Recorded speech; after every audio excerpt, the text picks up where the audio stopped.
domingo, que é o Ariane, que está aqui também conosco. Deus abençoe, viu, Ariane? Que Deus te abençoe. Atos dos Apóstolos, capítulo 9, você encontrou, diga amém. Observe, eu sou o pastor Evandro Carvalho, eu sou gaúcho, eu sei que a cor não ajuda.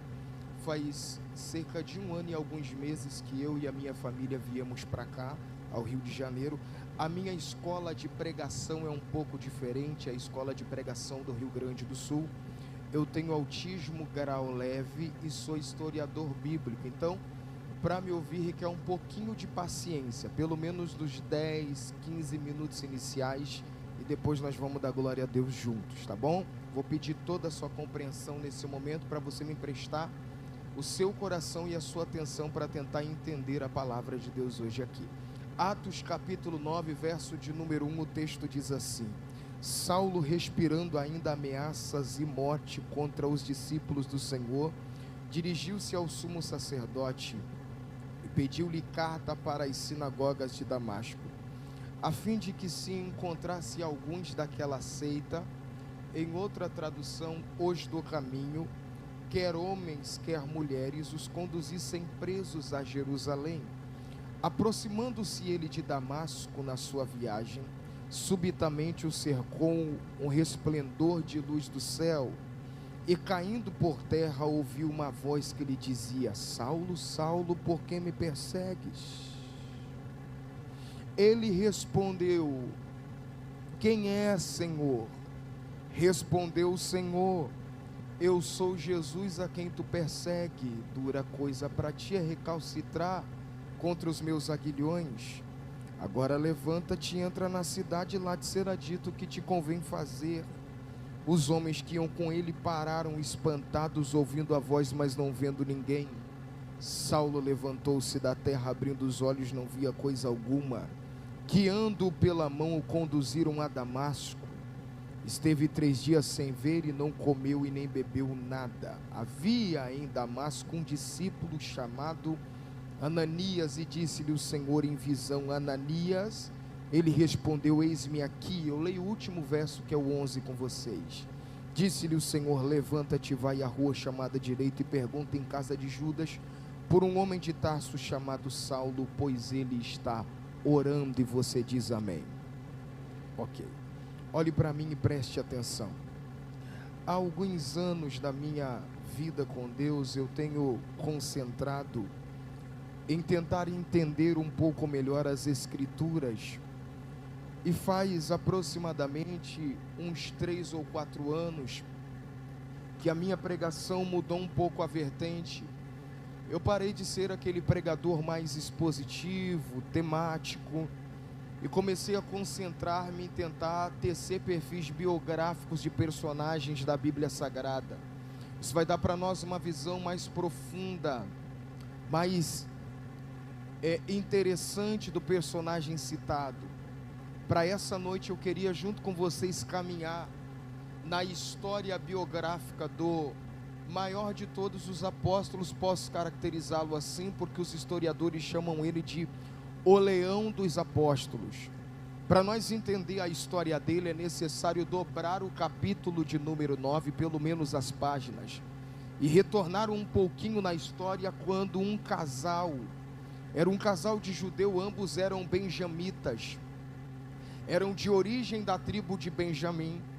O homem tinha uma profissão, e a profissão daquele homem era fazer tendas. Após o enlace matrimonial no seu ofício de fazer tendas, ele faz uma viagem à Cilícia.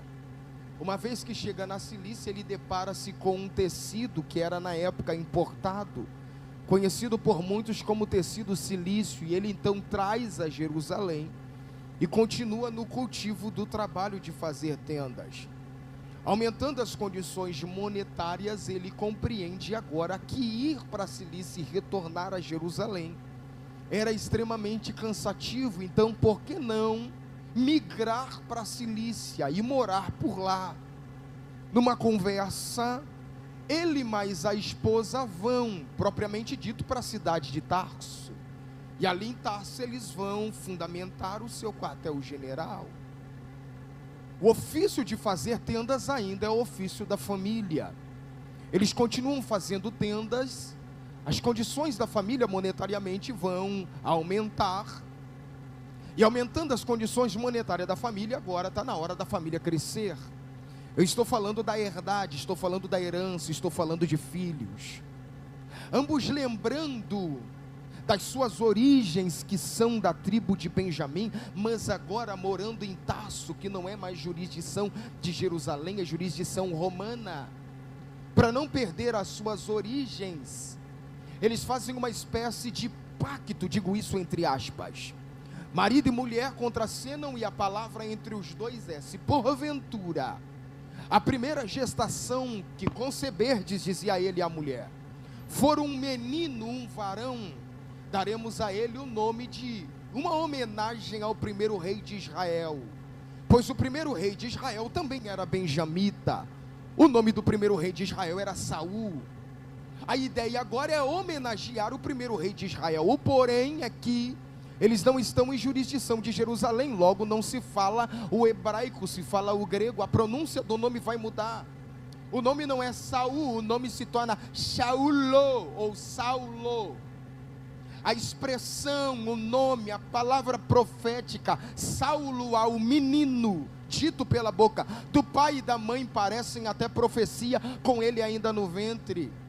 Ao engravidar do menino, e o ventre vai crescendo, a palavra é ela, ele será Saulo, crescerá e será grande.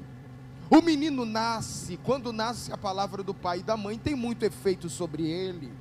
E o efeito não foi um efeito tão tardio, ainda na tenridade dele, ele já começou a avantajar no saber das crianças da sua época. Só para nós contracenar com a época antiga, o judeu sabe melhor do que ninguém que o menino, quando ele completava aproximadamente 6 anos de idade, ele ia começar a estudar nas escolas rabínicas da época. Com 6 anos de idade, pai e mãe pegavam o menino pela mão e levavam ele para a primeira escola rabínica, cujo nome era Beit Sefer, junção de duas palavras, Beit, casa, Sefer, leitura. E na casa chamada Beit Sefer era entregado para o menino 5 pergaminhos. Esses 5 pergaminhos eram os 5 primeiros livros da Bíblia: Bereshit, Shemot, Vaikra, Verit, Melevarim, Gênesis, Êxodo, Levítico, Números e Deuteronômio. E esses pergaminhos eram entregues ao menino a fim de que ele não só aprendesse a ler, ele aprendesse a lei do Senhor, e todas as vezes que ele lesse, a lei do Senhor ia penetrando no seu intelecto. Ele recebia esses pergaminhos e ficava com os pergaminhos dos 6 aos 9 anos de idade. Quando ele completasse 9 anos de idade, agora já sabendo ler e compreendendo pelo menos um pouco da lei do Senhor, ele ia para Beit Midrash, junção de duas palavras, Beit, casa, Midrash, ensino.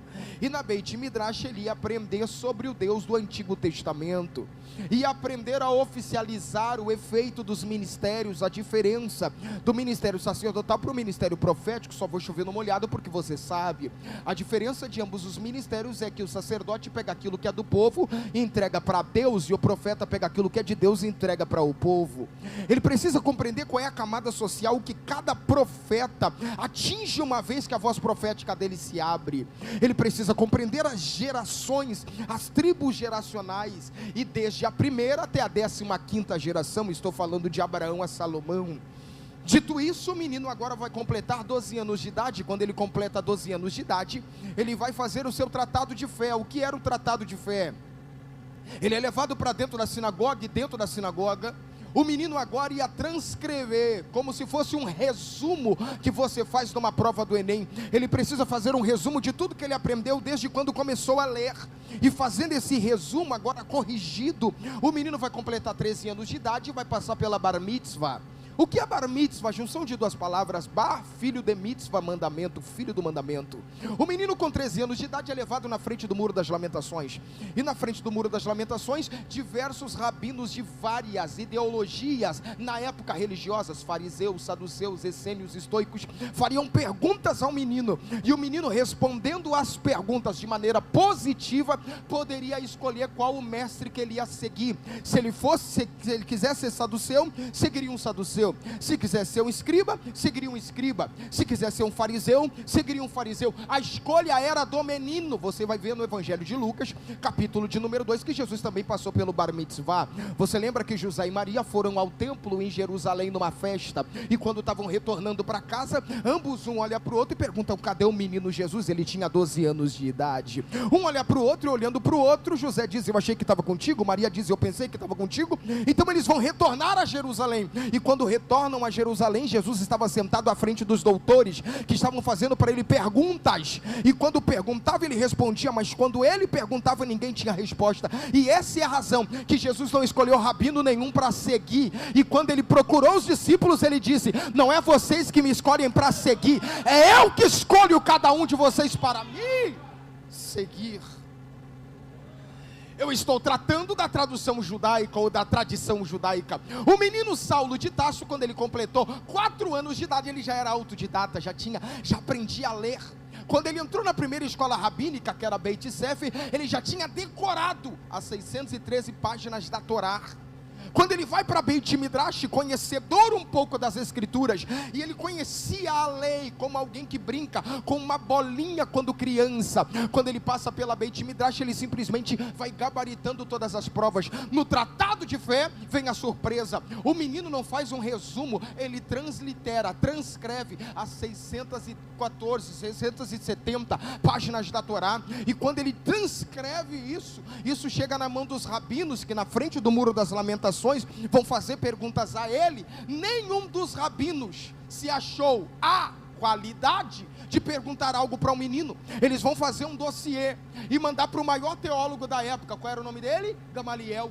Na época de Saulo tinha 2 escolas rabínicas grandes e formosas. A primeira era a escola de Shammah, uma faculdade formada em 613 preceitos do Antigo Testamento. A segunda, faculdade de Hilel. Quem era Hilel? Pai de Simeão. Quem é Simeão? Pai de Gamaliel. Gamaliel é simplesmente o neto do fundador da faculdade teológica. Era uma das mentes mais brilhantes da época antiga. Todo mundo, quando ouvia que Gamaliel ia discursar, meneava a cabeça para frente e não falava mais nada, a fim de ouvir os discursos de um homem que era adulto de um conhecimento, letrado de uma inteligência que era quase absurda para os homens da época. Quando Gamaliel recebe um dossiê que tem um menino que tem 13 ou 14 anos de idade, que brinca com a lei na frente dos doutores, ele mesmo vem pessoalmente a Jerusalém para entrevistar o menino Saulo. E no início da entrevista, ele vê que ele não está diante de um menino normal, ele vê que ele está diante de uma mente brilhante. Saulo, com 14 anos de idade, ganha uma bolsa facultativa para estudar na escola rabínica mais conceituada da época, a escola de Gamaliel.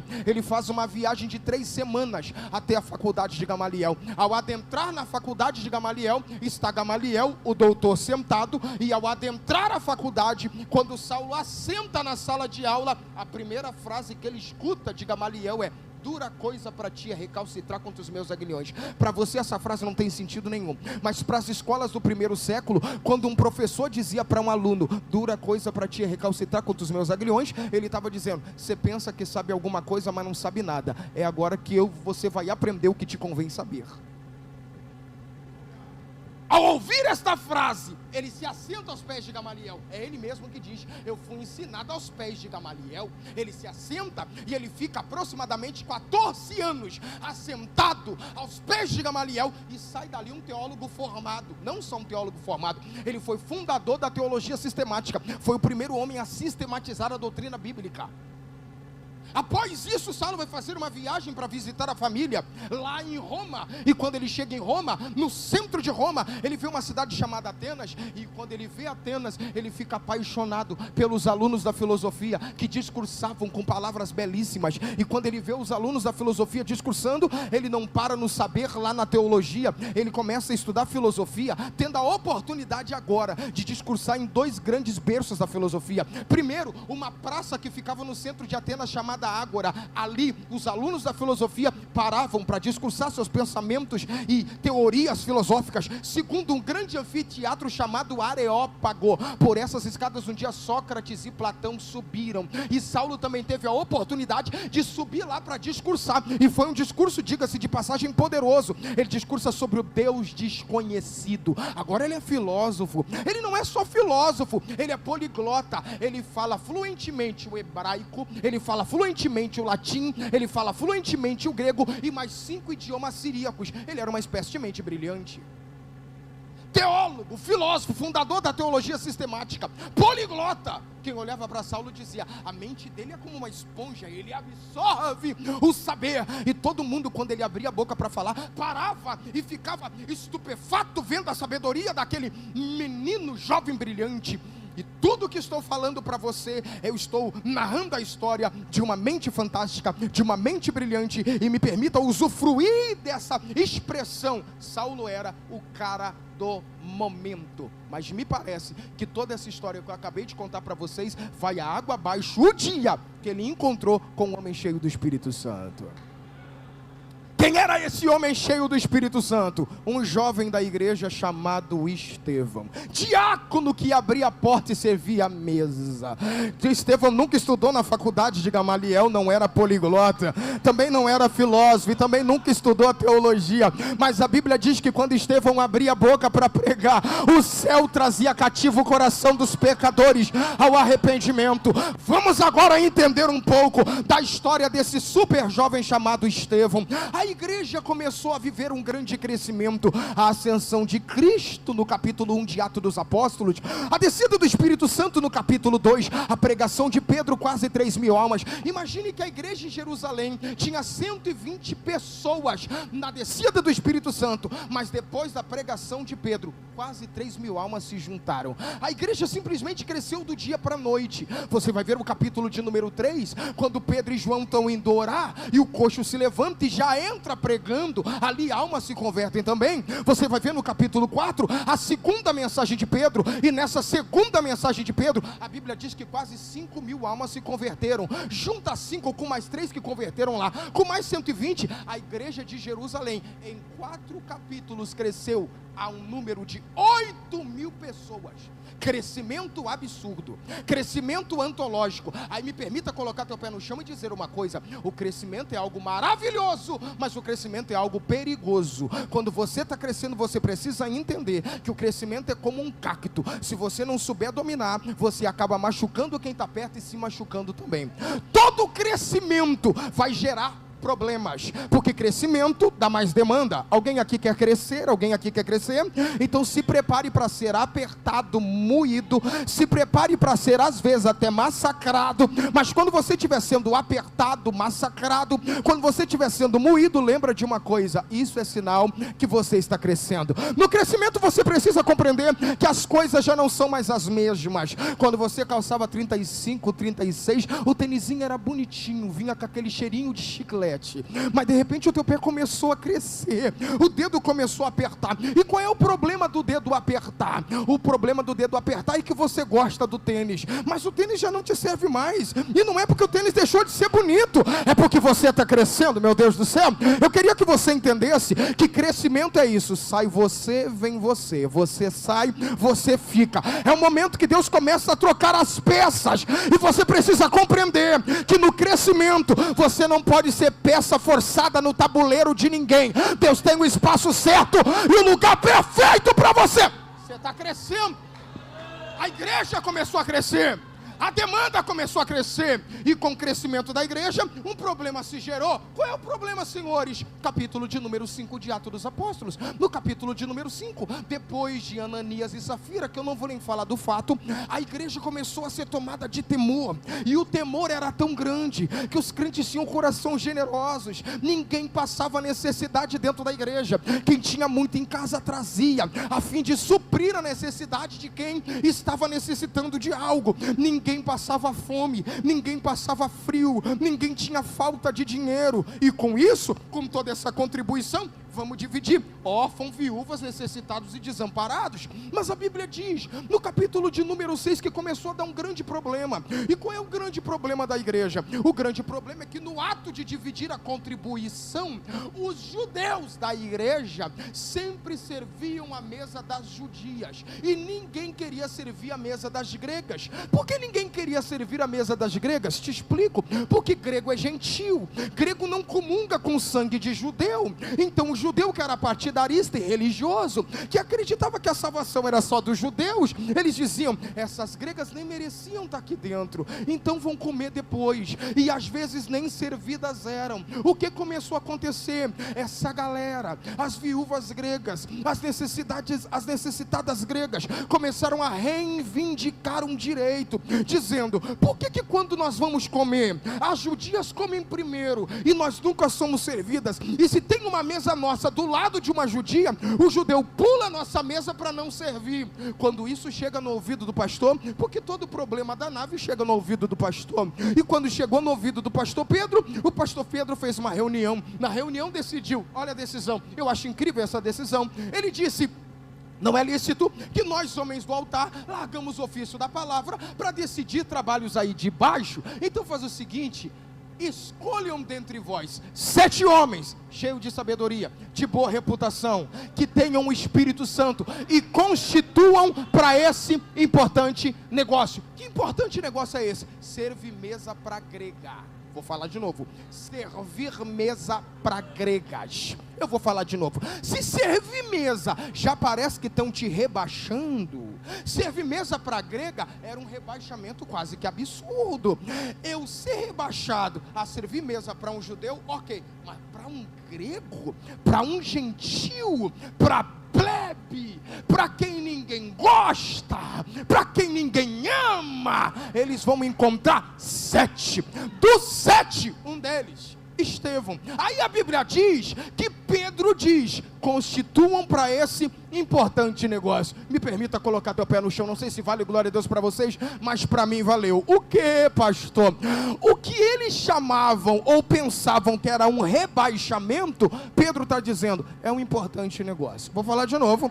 O que eles pensavam que era uma humilhação, Pedro estava dizendo, é um importante negócio. O que eles pensavam que era um vamos escantear, Pedro dizia, é um importante negócio. Porque essa geração precisa entender que ministério não começa no altar com o microfone na mão. Ministério começa servindo mesa. E como é que é servindo mesa? Ministério não começa pregando, começa varrendo a igreja. Eu já vi briga para quem vai abrir culto, quem vai solar hino, quem vai abrir a oportunidade, quem vai pregar, mas eu nunca vi uma confusão na igreja. E quando você pergunta qual é a raiz da confusão, está todo mundo brigando para ver quem é que vai varrer a igreja hoje. Não tem briga para isso, porque para muita gente é humilhação, mas para o reino é um importante negócio. Ministério não começa aqui, começa lá, cuidando de carro, cuidando da criança, servindo água, lavando banheiro, limpando a igreja.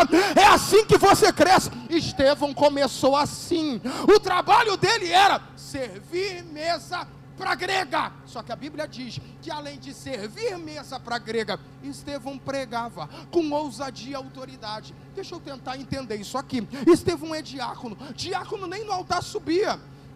Vou falar de novo isso aqui. Diácono nem no altar subia.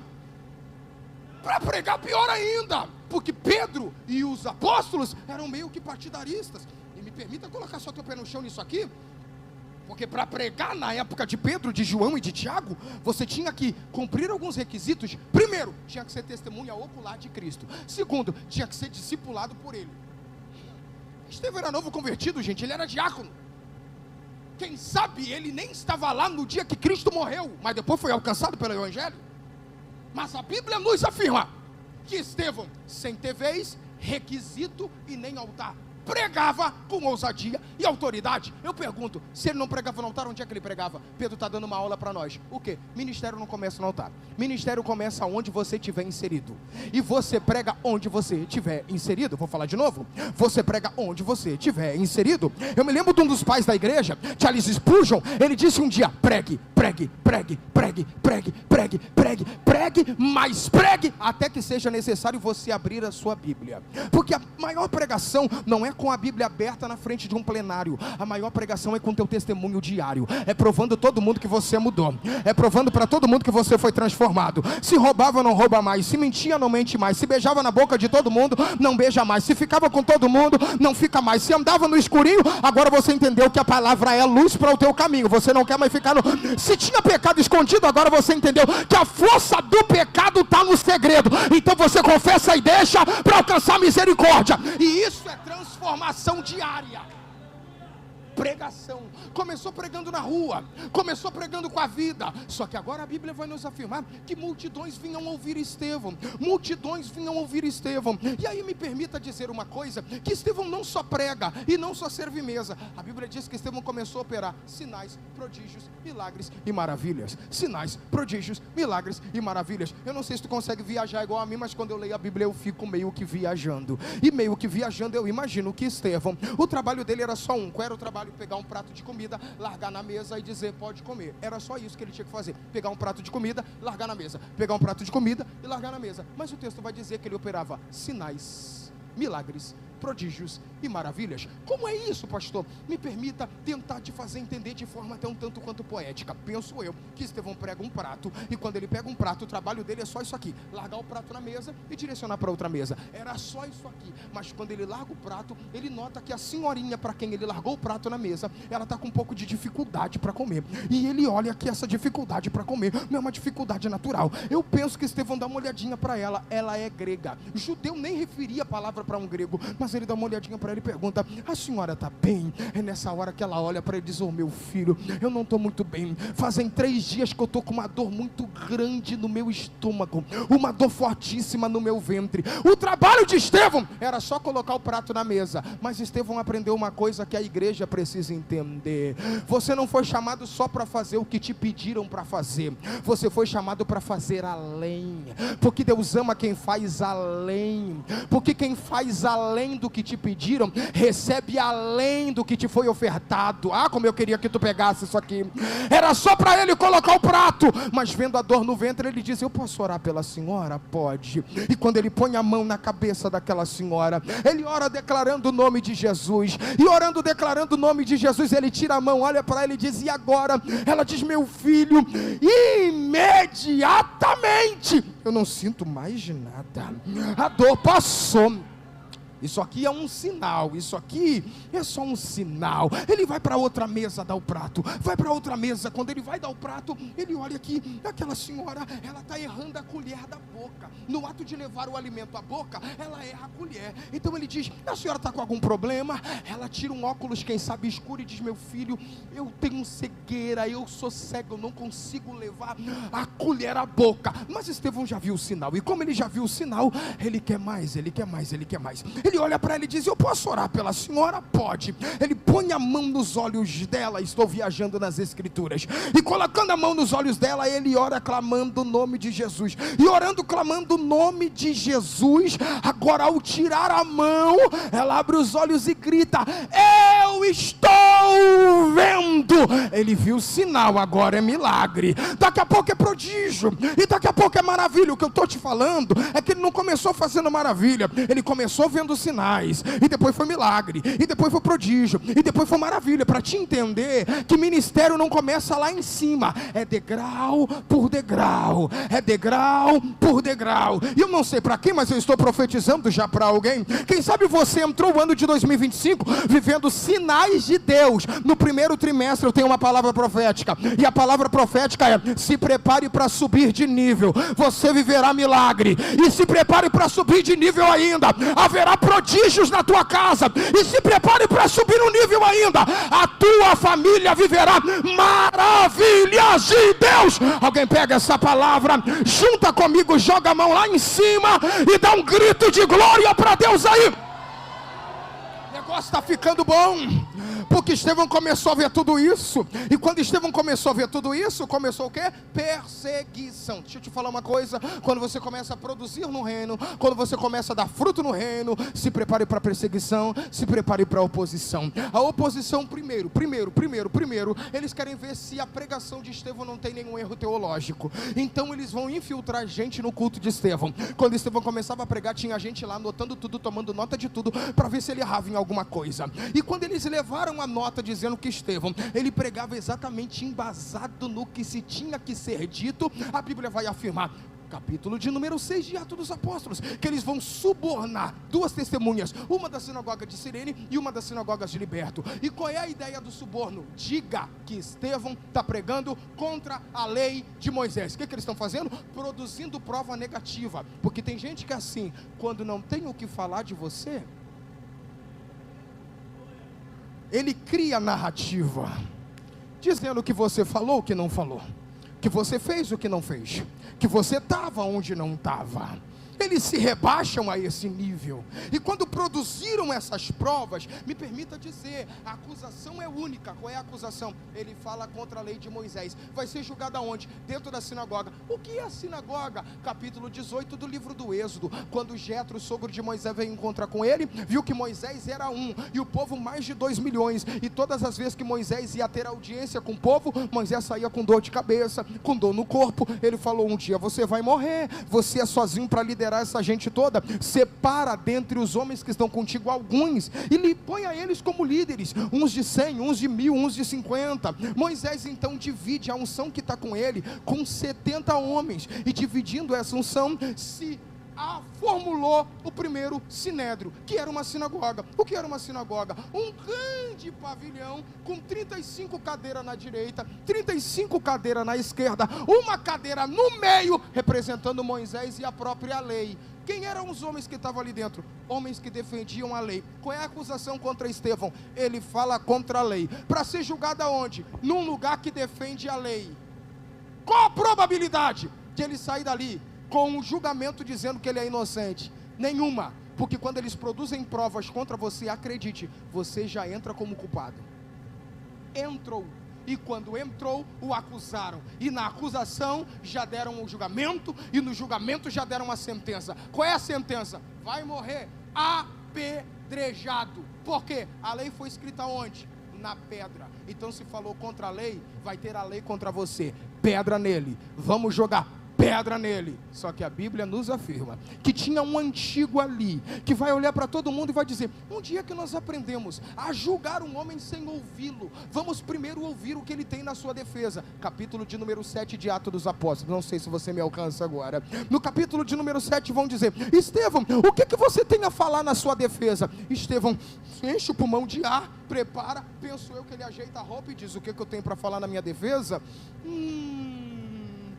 O que eu tenho para falar na minha defesa é que o nosso Deus tomou o nosso pai Abraão da além do rio e o trouxe para cá. E quando trouxe para cá, deu-lhe Isaac. E Isaac gerou Jacó. E Jacó gerou José. E José foi levado ao Egito, mas ele foi governador. E quando foi governador, ele trouxe toda a sua família. Trazendo toda a sua família, eles estão no Egito até que Deus levanta Moisés. E Moisés, depois de ter um encontro com ele na sarça, vai voltar ao Egito para tirar o povo de lá. E depois de tirar o povo de lá, Deus mandando 10 pragas, eles vão atravessar o Mar Vermelho e vão ir para o deserto. 56 versículos. E Estevão vai fazer o quê? Pregar. Ele simplesmente prega quase todo o Antigo Testamento, no momento que era para ele falar alguma coisa na sua defesa. Sabe o que Estevão dá para nós? É uma aula de justificativa, porque a ideia de quem prendeu é, vamos deixar ele falar para se justificar. E quando ele teve a oportunidade para se justificar, leitura rápida, eles me prenderam porque eu estava pregando, e se me prenderam porque eu estava pregando, me prenderam para mim parar de pregar, e já que me deram oportunidade,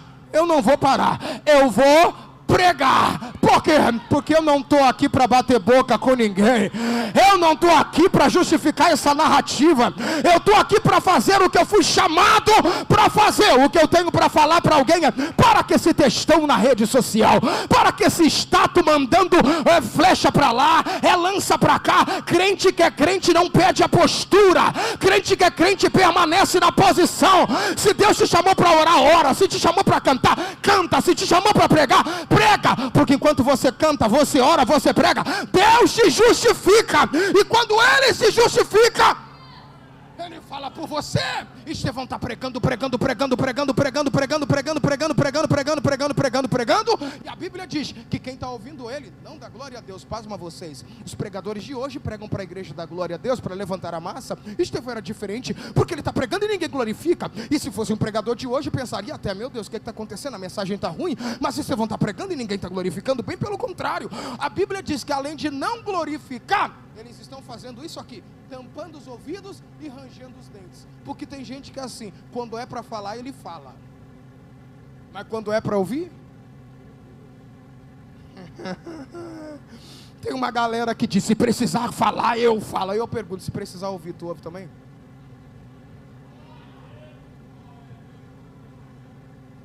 Eles estão tampando os ouvidos e rangendo os dentes. E por que estão rangendo os dentes? Jesus, quando for dar uma alusão ao Hades, ele diz que no Hades tem pranto e ranger de dentes. Oh meu Deus, para mim esse é o verdadeiro evangelho. Enquanto Estevão está pregando, ninguém glorifica, mas em contrapartida está expurgando o inferno interior deles. Oh meu Deus, eu vou falar isso aqui de novo. Para mim essa é a verdadeira pregação. Uma pregação que não há glória a Deus, mas a transformação de dentro, tirando toda a impureza pelos lábios, pela boca, rangendo os dentes. E me permita dizer uma coisa, quando Jesus fez a alusão ao Hades, tem ranger de dentes, mas quem está rangendo o dente, está olhando para a cara de Estevão, e um está cutucando o outro, está dizendo, está vendo o que eu estou vendo? Tô. Tu também está vendo? Aham. Tu também está vendo? Aham. O que tu está vendo? Ele está com cara de anjo. Por que ele está com cara de anjo? Porque cada um reflete por fora o que tem por dentro. Oh meu Deus do céu, eles estão rangendo os dentes porque carrega o inferno.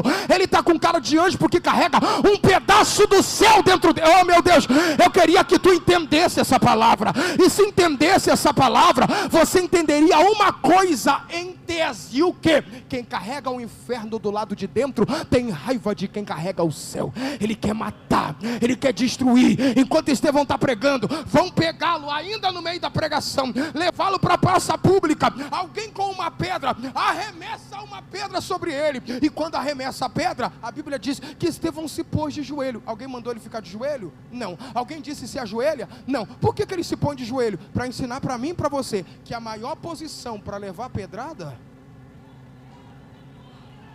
estão te apedrejando, vai para o joelho. Estão jogando pedra, vai para o joelho. Estão te perseguindo, vai para o joelho. Por quê? Porque enquanto Estevão está de joelho e a pedra está pegando, ele levanta a cabeça. Quando levanta a cabeça, ele grita, olhai, olhai. Alguém pergunta, olhai para onde? Ele diz, o céu está aberto. Por que o céu está aberto? Porque o céu não está aberto quando tem dinheiro na tua conta. Não, não, não. O céu não está aberto quando está tudo bem no teu casamento. Não, não, não. O céu não está aberto quando está tudo de vento em polpa. O céu está aberto quando tem perseguição, pedrada, injúria, calúnia. O céu está aberto, e Deus me trouxe aqui do Jardim América para falar para alguém, estão te perseguindo, olha para cima, o céu está aberto. E vão ver se tu me alcança. Ele não só diz que o céu está aberto, ele diz, o Filho do Homem está de pé no trono. Não sei se tu entende isso aqui, mas para mim agora Estevão é o maior pregador. Por quê? Porque quando ele prega aqui, ninguém levantou para glorificar, mas quando ele olhou para cima, Jesus estava de pé. É como quem diz assim, a honra que a terra não te dá, o céu vai te entregar. Permaneça na tua postura, o céu vai te honrar. Quando Estevão gritou, olhar e o céu está aberto, ele vai levando pedrada. Quem é que está ali como testemunha? Saulo de Tarso, porque ele é filósofo, e a filosofia dele diz que no momento de vida ou morte é normal um homem negar a sua fé ou a sua crença. Ele está lá esperando Estevão negar a fé, ele está lá esperando Estevão negar a crença. Sabe o que ele viu? Ele se deparou com Estevão imitando duas orações de Jesus no Calvário. Primeiro ele grita, perdoa eles, eles não sabem o que fazem. Segunda frase, nas tuas mãos entrego o meu espírito. E quando ele diz essa segunda frase, Estevão sucumbiu às pedradas. Faz sentido para vocês? Morreu. E quando morreu, vão pegar a capa. Quem é que está ali? Paulo. Quem era Paulo? Um dos homens do Sinédrio.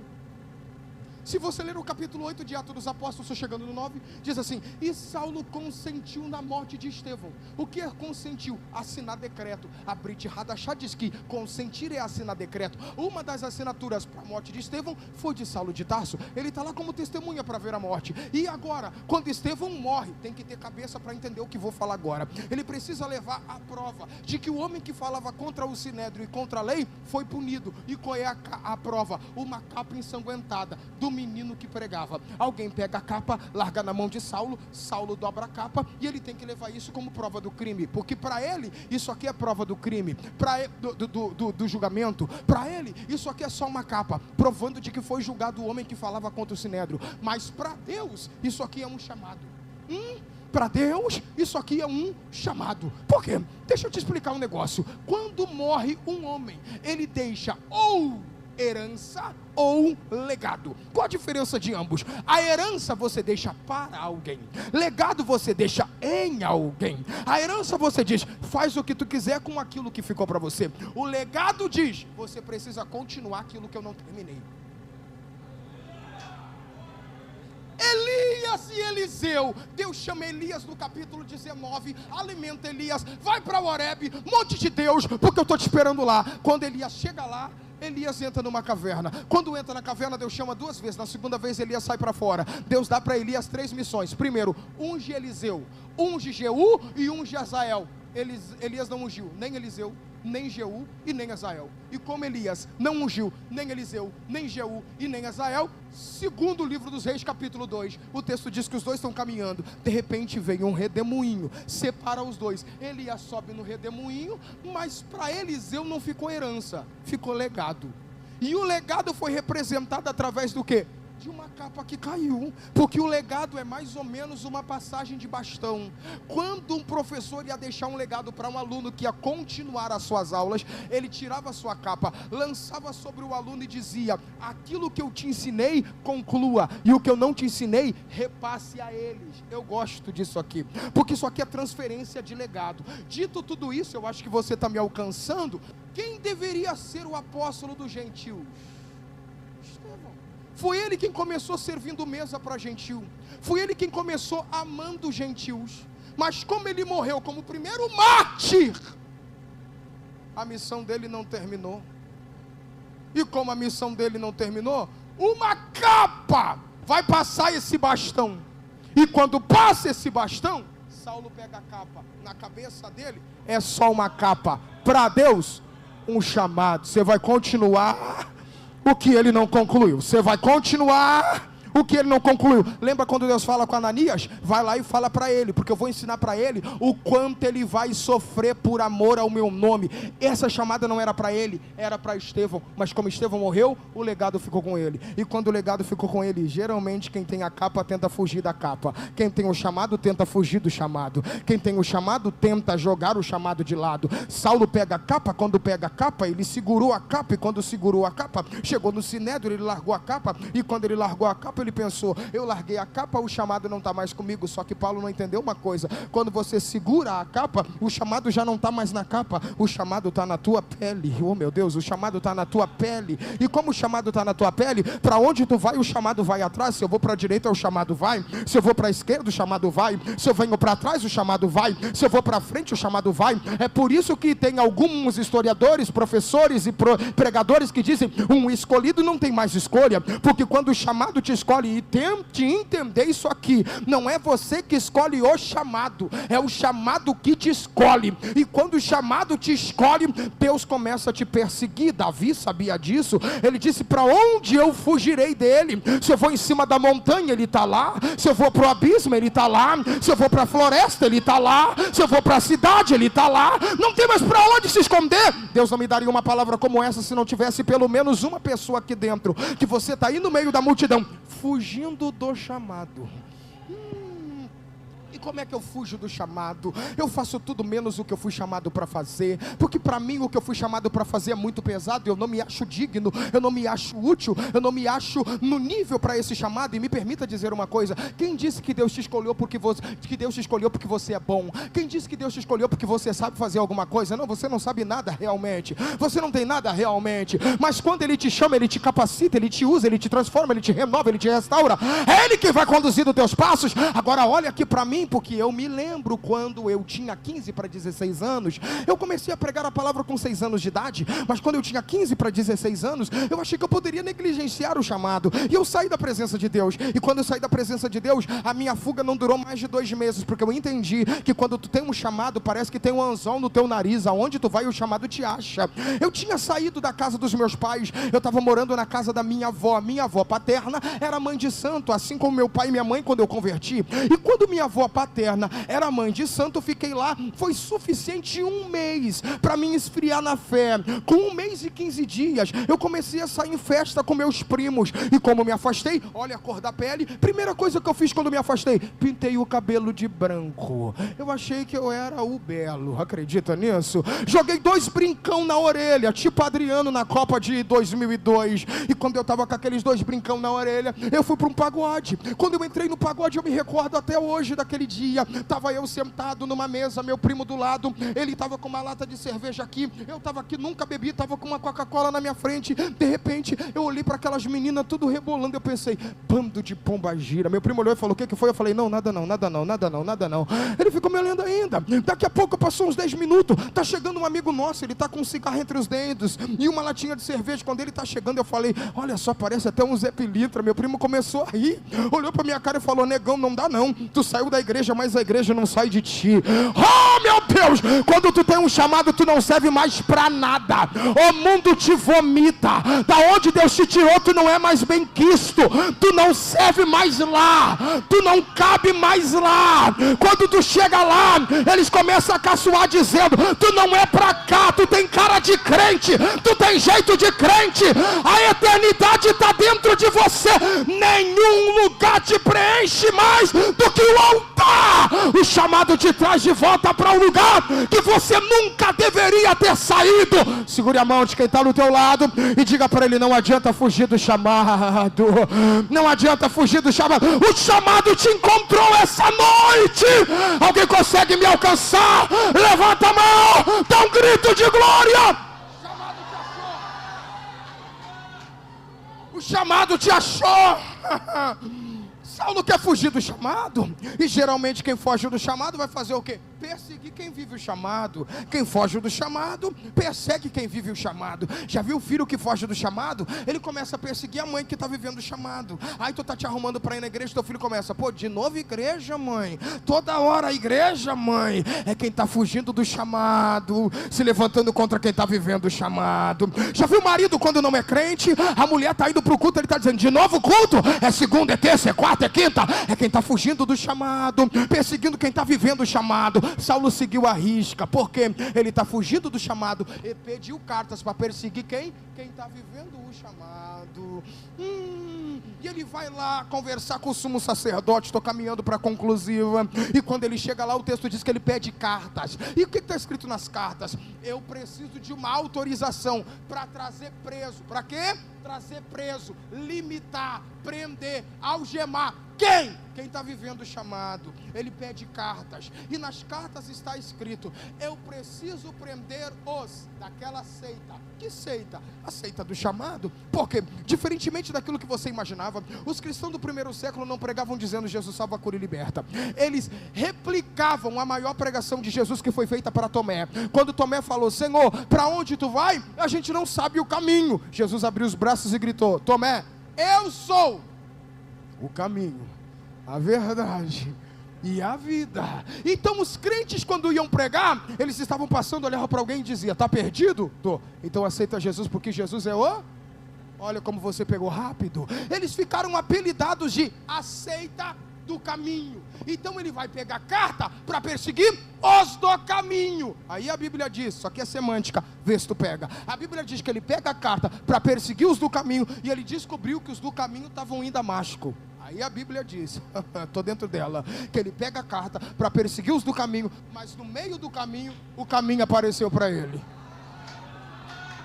Não é possível que tu não pegou, vou falar de novo. Saiu de carta para perseguir os do caminho, mas no meio do caminho, o caminho apareceu para ele.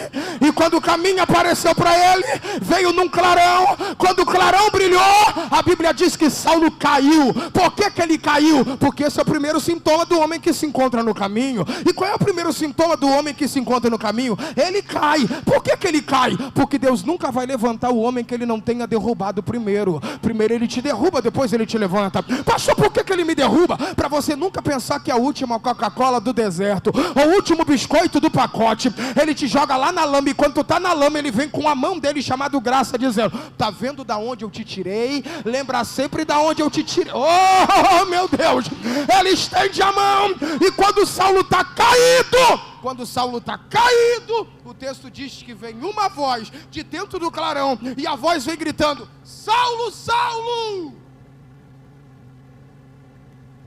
Eu conheço o quê?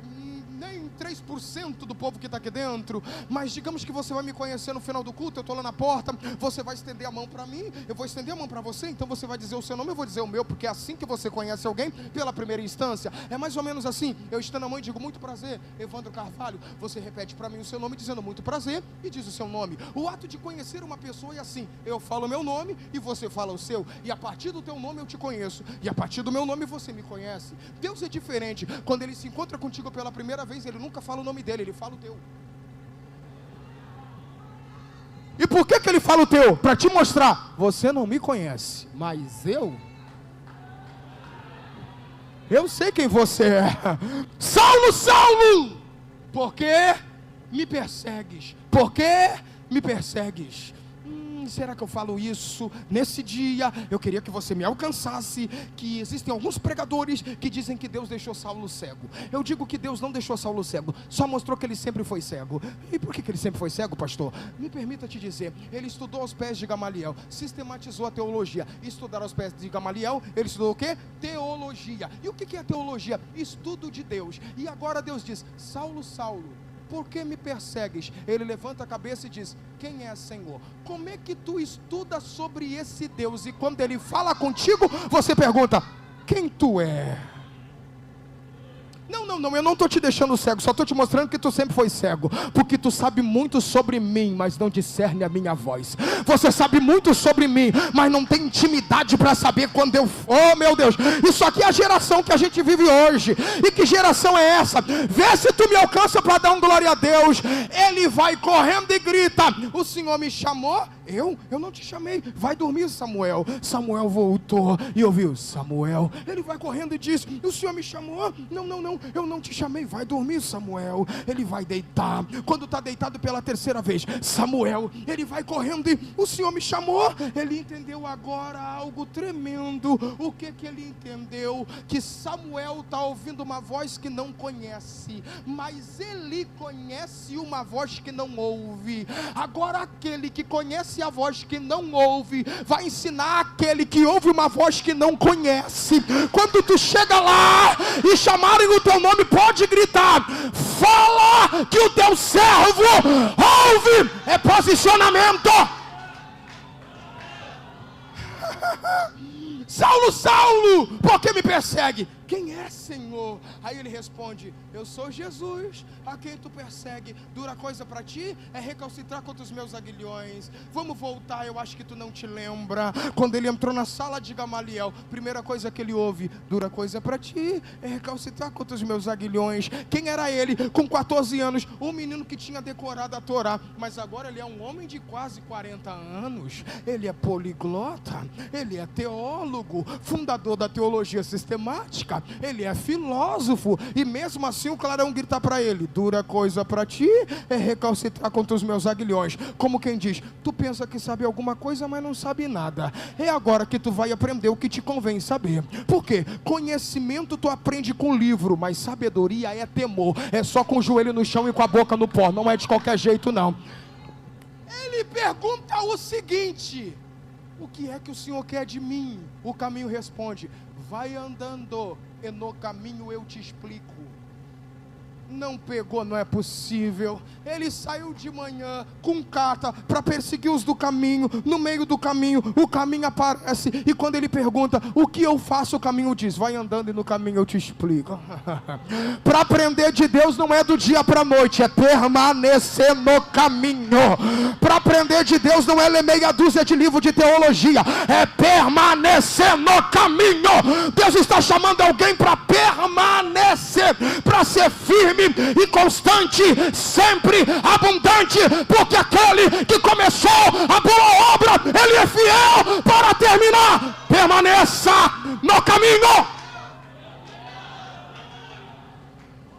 Segure a mão de quem está do teu lado. Eu finalizei aqui a primeira vez que eu te incomodo. Segure a mão de quem está do teu lado. Diga para ele, permaneça no caminho. Permaneça no caminho. Deus vai levantar uma nova geração de jovens que vão impactar este Brasil. Mas é uma geração diferente. Não é uma geração morna, que no culto de festa ele está aqui com a camiseta do coral, mas no meio do ano ele se desvia. Não, não, não. É jovem que vai permanecer. Eu sou crente em março, mas sou crente em abril, sou crente em junho, sou crente em julho, eu sou crente de... Quem pode levantar a mão? Permaneça no caminho.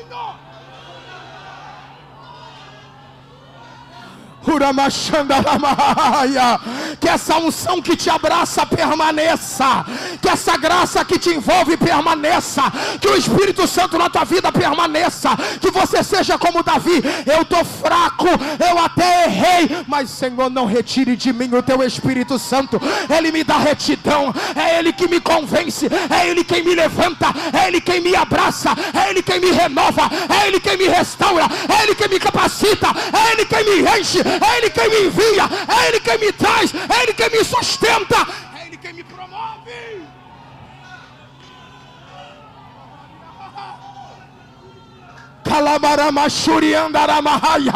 É conferência, ativa a tua fé, ativa o teu chamado, se ativa para o chamado de Deus. Não é tempo de brincar, não é tempo de viver na igreja como se Jesus fosse teu garçom e você fica aí sentado esperando. Vamos ver se a mensagem fala comigo.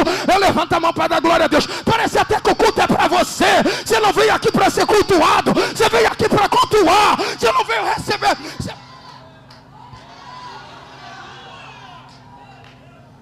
Você veio entregar. Você pode ficar de pé comigo? Oh, glória a Deus.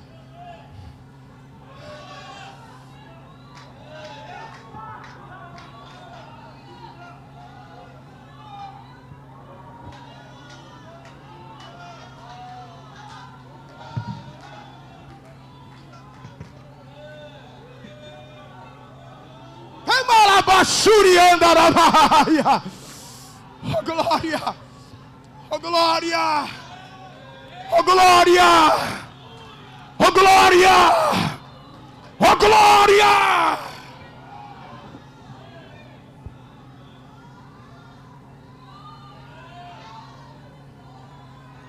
Finalizo minha fala, mas antes disso eu não posso terminar. Não posso entregar meu microfone sem falar o que eu vim para falar. Quem sabe, tem algum fujão aqui no nosso meio. Gente que está aqui está dizendo, não, eu acho que isso não é para mim. É melhor eu ficar onde eu estou. Não. E o Espírito de Deus te trouxe aqui para dizer, eu te achei.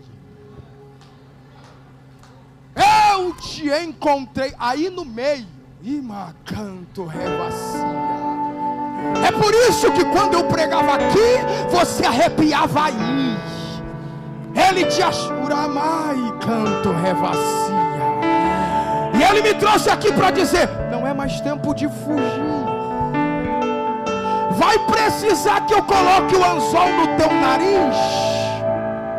Vai precisar que eu faça o que eu fiz com Ezequiel, te puxe pelos cabelos e te traga. Ou vai entender que não é você que escolhe o chamado, é o chamado que te escolhe. Eu não posso demorar mais do que 30 segundos. Eu quero orar por uma ativação profética profética aqui. Eu quero orar para que esta noite você saia daqui disposto, cheio, turbinado, para dizer: nada mais me para. Eu vou viver o meu chamado. Quem sabe você entrou aqui com a direção da tua vida na tua mão, fazia o que queria, ia por onde queria, tomava a decisão que queria, mas essa noite você entendeu que a direção na tua mão está te rendendo muito acidente, você está errando muito cálculo, está decepcionado, frustrado, machucado, e essa noite você quer fazer o que alguma galera aqui já fez, que é o quê? Sair do banco do motorista, sentar no banco do carona, abrir a porta do motorista e gritar: Jesus, eu entrego a direção da minha vida nas tuas mãos.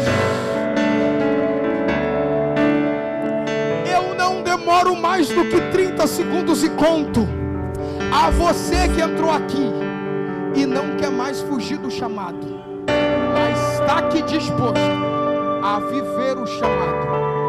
Sai do teu lugar e vem aqui à frente agora. Você tem 30 segundos para isso. Eu sei que eu não estou lançando palavras ao vento e nem gastando saliva. Deus não me daria uma palavra como essa se não tivesse alguém fugindo aqui. Você ainda tem 18 segundos para sair do seu lugar e vir aqui à frente. Eu tenho uma pessoa, eu sei que tem mais. Sai do teu lugar agora. Que não seja preciso um anzol no teu nariz, só um sim para o chamado de Deus. Você ainda tem 8 segundos para sair do teu lugar. Eu vou orar por quem está aqui na frente. Eu não posso demorar. Vem rápido, meu filho, porque Deus está te chamando. Você ainda tem 4 segundos. Eu não vou demorar. Vou orar por quem está aqui na frente.